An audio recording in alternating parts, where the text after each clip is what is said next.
Love makes fools of us all.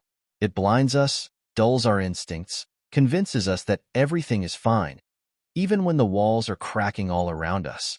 I thought my life was perfect. For 6 years, Aisha and I built something people envied. A solid marriage, a comfortable home, and routines that felt safe. Friday movie nights, lazy Sunday mornings, coffee brewed just the way we liked it. People called us the perfect couple. I believed them. Now, I realize how blind I was. The signs had been there all along. The late nights at work. The phone, always in her hand, tilted away from me. The new perfume she never wore around me. The distant, faraway look in her eyes when we talked, like she wasn't really here anymore. But I ignored it all. I trusted her. Because that's what love is, isn't it? Trust. Then, one night, everything changed. It started with something small. An accident, really. I woke up thirsty and walked to the kitchen for a glass of water. As I passed the living room, I noticed the dim glow of Aisha's phone on the couch. A single message flashed across the screen. Last night was unforgettable. Can't wait to see you again. I froze. My heartbeat pounded in my ears, a deep, sickening thump that drowned out every rational thought. I stared at the words, willing them to change, to mean something else. But they didn't. My hands trembled as I picked up the phone. I hesitated for a moment, just a moment, before unlocking it. She had never changed her passcode, maybe because she never thought I'd check. The truth was waiting for me. Weeks of messages, midnight confessions, hotel reservations, and one name that appeared over and over again. Rayhan. My stomach twisted into a knot as I scrolled through the conversations. I miss you already. Can't wait for our weekend. Wish I could wake up next to you every morning. Each word was a dagger, carving deep into the person I thought I was. My wife, the woman I had built a life with, was sleeping with another man. The air felt thick, suffocating. I put the phone down carefully, exactly as I found it. My hands were shaking, my body numb. I walked to the window and stared out into the night. I should have felt heartbreak. I should have felt devastation, but I didn't. The pain was there, yes, but it was quickly being swallowed by something darker, something colder. Rage. Not the wild, reckless kind. No, this was something deeper, quieter. I had trusted her with everything, and she had smiled at me while betraying me. She thought I was harmless. She thought I was weak. That was her first mistake, because I wasn't going to scream. I wasn't going to cry. I was going to destroy her. But first, I needed a plan. By the time Aisha woke up the next morning, I had already made my decision. I wasn't going to confront her. Not yet. Revenge isn't something you rush. It takes patience, precision, control. She stretched, yawned, and smiled at me like nothing had changed. Like she hadn't spent the night before whispering sweet lies into another man's ear. Want pancakes? She asked, just like she had 100 times before. I forced a smile. Yeah, that sounds nice. She kissed my cheek before heading to the kitchen, humming to herself. I sat there, watching her, trying to understand how she could do it. How she could live this double life so effortlessly. I should have felt something. Anger, pain, but all I felt was calm. Because she thought she had one. She thought I was blind, clueless, too trusting to ever suspect her. And that gave me the advantage. I needed proof. If I accused her now, she'd deny everything, twist the truth, gaslight me into questioning my own sanity. No, I had to be smarter. I had to make sure there was no way out for her. That afternoon, I made the first move. I contacted a private investigator. His name was Samir. Highly recommended, discreet, efficient. You want the truth? He asked when we met later that night in a quiet cafe. I already have the truth, I replied, my voice steady. I need proof. He nodded. Consider it done. For the next week, I played my role to perfection. I smiled. I laughed. I kissed her goodnight. I acted like the loving, clueless husband she thought I was. Meanwhile, Samir followed her every move. I started noticing things I had ignored before. The way she clung to her phone, how she disappeared into the bathroom to check her messages, the way she started dressing up more often, but never for me. And then, one night, Samir called. You were right, he said. His voice was neutral, like this was just another job. Just another cheating spouse caught in the act. I've got everything. We met again, this time in his office. He handed me a folder. I opened it, my pulse steady, my hands firm. Photos. Aisha, walking into a luxury hotel, her hand intertwined with Rayhan's. Aisha, laughing as he leaned in and whispered something in her ear. Aisha, kissing him in the back seat of his car. I flipped through more pages. Screenshots of messages. Time-stamped locations. Receipts for expensive dinners and overnight stays. There was no room for doubt. No space for excuses. This wasn't a mistake. This was a full-blown affair. How long? I asked. 3 months at least, Samir said. Probably longer. I nodded, closing the folder. My heart should have been racing. My hands should have been shaking. But I felt nothing. Samir studied me. What now? I met his eyes. Now, I said. Standing up, I take everything from her. Aisha had no idea that the ground beneath her feet was already cracking. For the next few days, I continued playing my part. I kissed her goodbye in the mornings, listened to her stories about work stress, and even acted interested when she talked about her next business trip. She had no idea that I already knew. She had no idea that I had evidence. She had no idea that I was about to ruin her. It started with subtle changes. I pulled away, not enough for her to notice at first, but enough to plant the seed of doubt in her mind. I ignored her texts a little longer than usual. Seemed a little too distracted when she spoke. Let her think I was losing interest. She took the bait. Are you okay? She asked one night.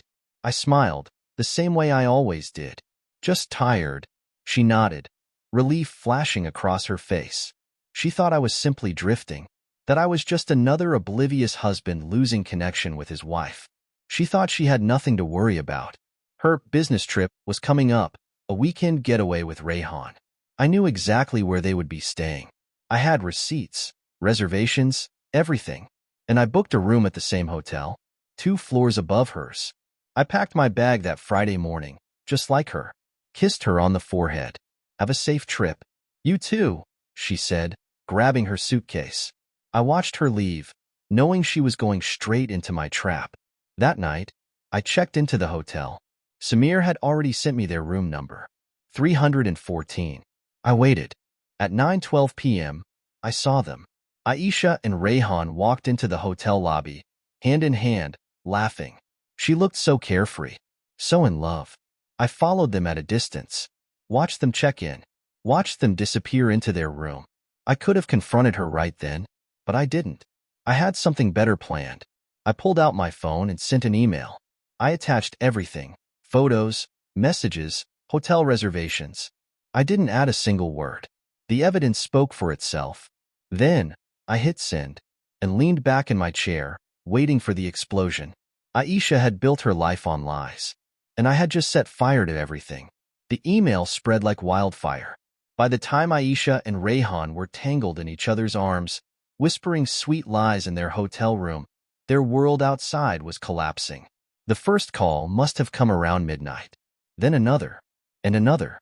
I imagined her phone buzzing endlessly on the nightstand, ignored at first, until something in her gut told her to look.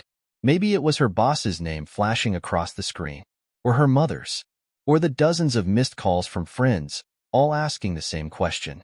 What the hell is this? I sat in my own hotel room, 2 floors above, sipping whiskey as I imagined the moment she realized. The moment her heart stopped. The moment she knew she was ruined. Aisha had built her entire life on her image. A devoted wife. A rising corporate star. A woman people admired. Now, all they would see was a liar. A cheater. A fraud. By sunrise, her career was already in flames. Her company had strict policies on ethics and personal conduct. It didn't take long for HR to get involved. The leaked affair didn't just humiliate her. It made her a liability. A few whispers. A single emergency meeting. By Monday, her desk would be cleared. And Rayhan? He had his own problems now. I had done my research. Rayhan wasn't just some random guy. He had secrets, dangerous ones, debt, a history of gambling, a few business deals that weren't exactly legal. I made some calls. reached out to people who would be very interested to know where he was. By the time Aisha was scrambling to save herself, Rayhan was already drowning. I heard from Samir the next day. Rayhan's in deep trouble, he said, his voice laced with amusement. People are looking for him. People he owes money to. I smirked. Good. Rayhan had taken what was mine. Now, I had taken everything from him. Aisha came home Sunday night, disheveled and pale. She barely spoke, barely ate. Her phone was still buzzing with messages, but she didn't answer. She was trying to control the damage, but she couldn't. Her friends weren't answering. Her boss had sent a single email, "Come to the office first thing Monday." And Rayhan? Gone. Vanished. Left her to deal with the wreckage alone. She sat at the dining table, staring blankly at her untouched dinner. For the first time in months, I saw fear in her eyes. She finally turned to me. "Jack," she whispered. "Something's wrong." I raised an eyebrow. "What do you mean?" People are saying things. At work. My friends. I don't know what's happening." I stared at her. The woman who had betrayed me, who had lied to me, who had spent months sneaking around my back. I almost laughed. She had no idea who had done this to her. And that was the best part. I leaned back in my chair and took a slow sip of my drink. "I'm sure it's just a misunderstanding," I said, my voice calm. Aisha swallowed hard, staring at me. She was starting to realize. She wasn't in control anymore. She was at my mercy. Aisha was unraveling before my eyes. Her world, the perfect little life she had built on deception, was collapsing faster than she could hold it together. The calls from her boss had stopped, because there was no job left to save. Her friends, the ones she had once confided in, had turned their backs on her. And Rayhan? Gone. She still didn't know it was me. That was the beauty of it. She thought she was the victim of some cruel coincidence, that her private messages had somehow leaked, that her affair had been exposed by bad luck. She had no idea that the man sitting across from her, the man she had lied to, betrayed, humiliated, was the one who had destroyed her. 3 days after her return, I decided it was time. She sat at the kitchen table, hollow-eyed and pale, staring at her untouched coffee. Her hands trembled every time her phone vibrated. I slid the envelope across the table. She blinked at it. "What's this?" "Open it." She hesitated before peeling back the flap. The second she saw the words at the top of the page, her breath hitched. Her head snapped up. "Jack, what is this?" I didn't speak. I just watched as the realization sank in. She flipped through the pages, her hands shaking. I was taking everything. The house. The savings. The assets we had built together. "You can't do this," she whispered, her voice cracking. "Jack, please. We can talk about this." I leaned forward, my voice cold. "No, Aisha. You made a choice. Now you get to live with it." Tears spilled down her cheeks. She wasn't crying because she regretted what she had done. She was crying because she was losing. The final goodbye. She tried everything. She begged, pleaded, promised she would change. I listened in silence, let her desperation sink in. Then I stood up. "We're done," I said simply. "I'll send someone to collect the rest of my things." She grabbed my wrist. "Jack, please. I made a mistake." I stared at her hand, then slowly pulled away. "No, Aisha. You made a decision." I walked to the door, not looking back. Behind me, she broke down, sobbing uncontrollably. But it didn't matter anymore. I wasn't the man who had blindly trusted her. I wasn't the fool she had underestimated. I was the man who had watched her destroy everything, and then made sure she lost it all. And that, Aisha, is what happens when you betray a man who has nothing left to lose. The end.